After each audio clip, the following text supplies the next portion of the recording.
You guys bullied me into doing it. Hey, by the way, I knew I looked like a joker. I just did it for the review to blend in. Are you sure about that?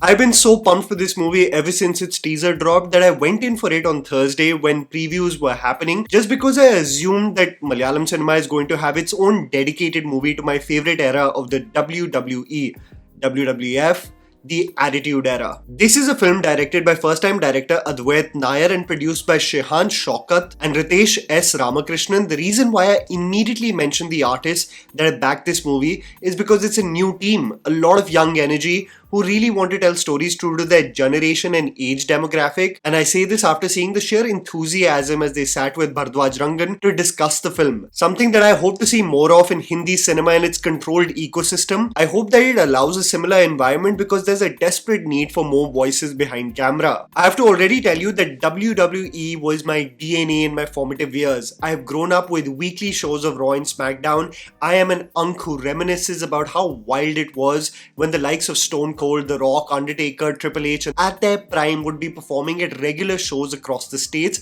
week in and week out versus today where it seems like a bunch of part-timers coming in like lazy cameo appearances in Bollywood. I grew up in a time where not only was the choreography of matches hardcore and unhinged, so was the character storylines in the pre-PG era that could just not fly today. So I love that the producers and directors share the same sentiment. You can tell this from so many elements of the movie. The film focuses on the life of a trio, Savio, Vetri and Little, played by Arjun Ashokan, Roshan Mathew and Ishan Shaukat respectively. Kids who grow up together absolutely obsessed with the art of sports entertainment. Circumstances lead to the characters separating and reuniting years later in Kochi when professional opportunities seem bleak.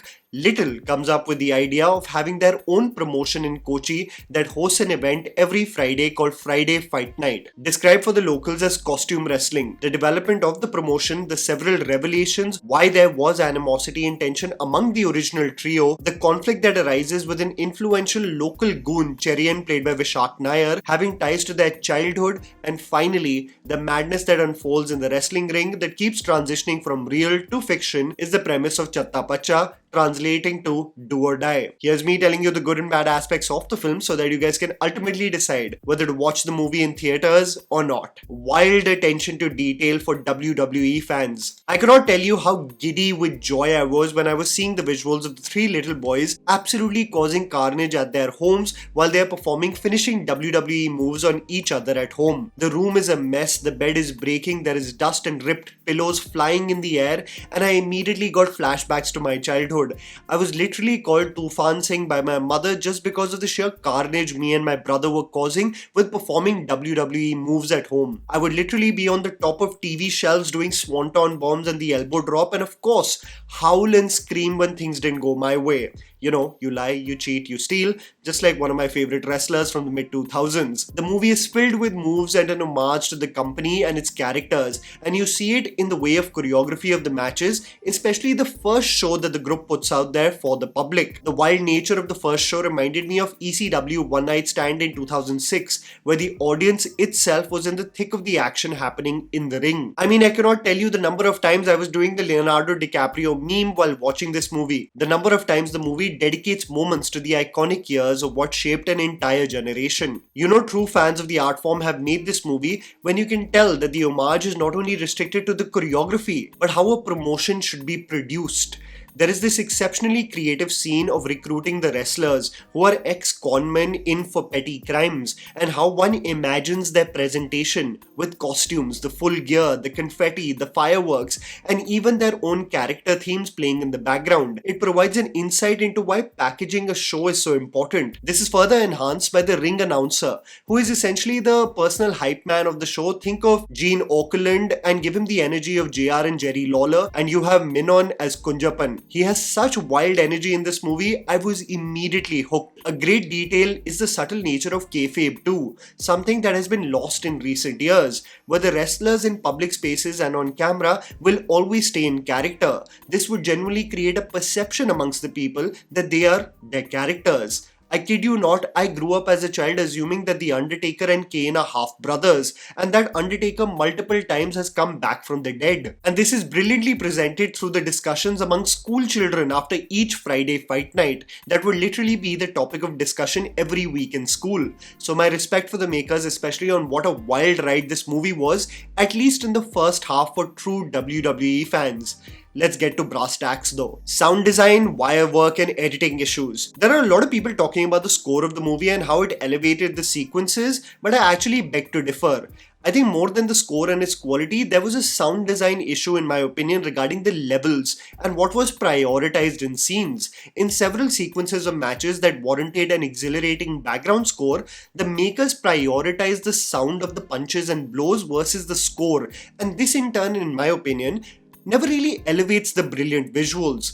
This is in sharp contrast to what was so skillfully done in the sound design of Talumala, or even sparingly in an entertaining watch like RDX. The music by Shankar Ehsaan Loy doesn't really have a unique stamp in the wild ride this movie should have been, and the score created by Mujib Majid, someone whose work I loved in Kishkinda Kadam and Eco, just does not cement that position or what this madness deserved in my opinion.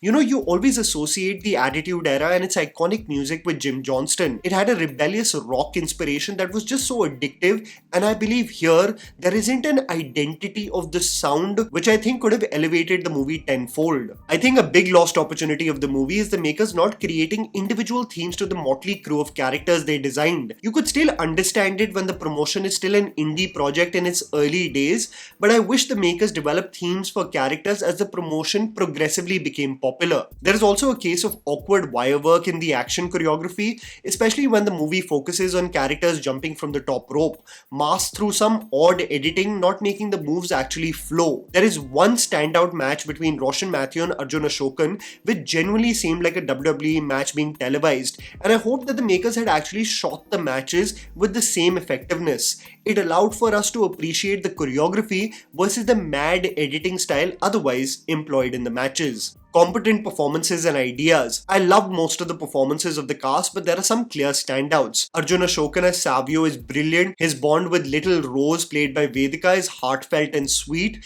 There is a resolute nature in Savio in wanting to achieve his dreams, no matter what the general public may think, that deeply resonated with me. Arjun's introduction is stylized, and his physical ability in the ring just draws you into the movie. Speaking of Vedika, I really haven't seen such a confident kid on screen in a long time. A lot of them in commercial cinema with their smugness can become increasingly annoying, but she is effortless, hilarious, and the adult in the household of mess-ups. I loved Roshan Mathew's performance as Vetri. There is a deep angst, hurt and rage within him for the time he has lost in the real world. His relationship with his brothers and especially his purpose in Rose's life provided us glimpses of the depths this movie could have explored. You know, the assumption was that you go into this movie to see an indie promotion which gets into technical, monetary or local political issues, and how the group of misfits do everything in their might to keep the show alive.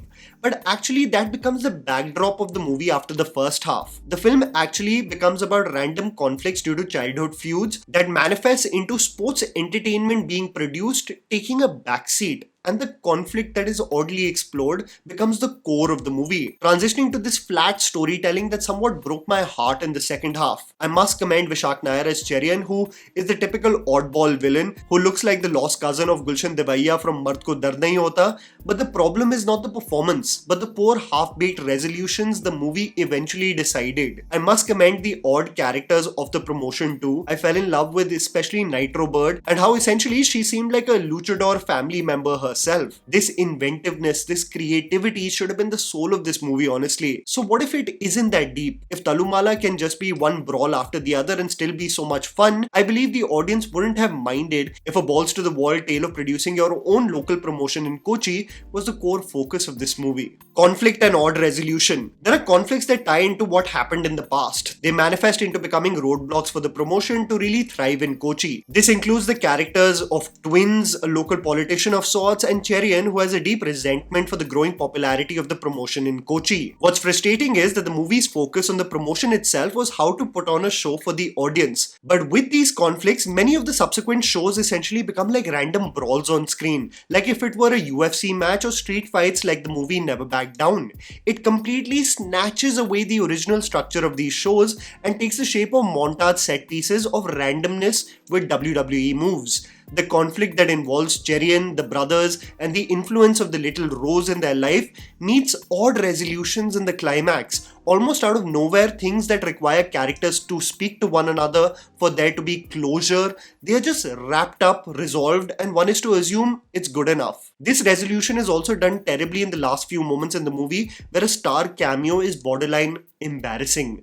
It may just be one of the times where a cameo has actually derailed the storytelling versus propelled it to be more interesting. This star cameo almost acts as a vessel to wrap the film and several of its conflicts, and it's the laziest writing approach that I believe deeply hampered the quality of the film. I think the biggest sin of any commercial movie is one that starts strong but absolutely fizzles in its concluding moments. I won't lie, I still had fun watching this movie, especially in the first half when the WWE kid in me was just so giddy with joy, but the flat storytelling, odd conflicts and resolutions that are found in the concluding moments really made the film holistically an average fun watch in theatres. It deserved a way more focused and indulgent running time on the underground sports entertainment scene in Kochi. This could have been so much more. And that was the video, guys. Write down in the comments below what you thought about Chatha Pacha. Please don't forget to follow me on Instagram. The handle is right in front of you. Follow me at JammyPants4. Also, please support us by smashing the like button and subscribing to our channel for weekly content ahead. Thank you for watching.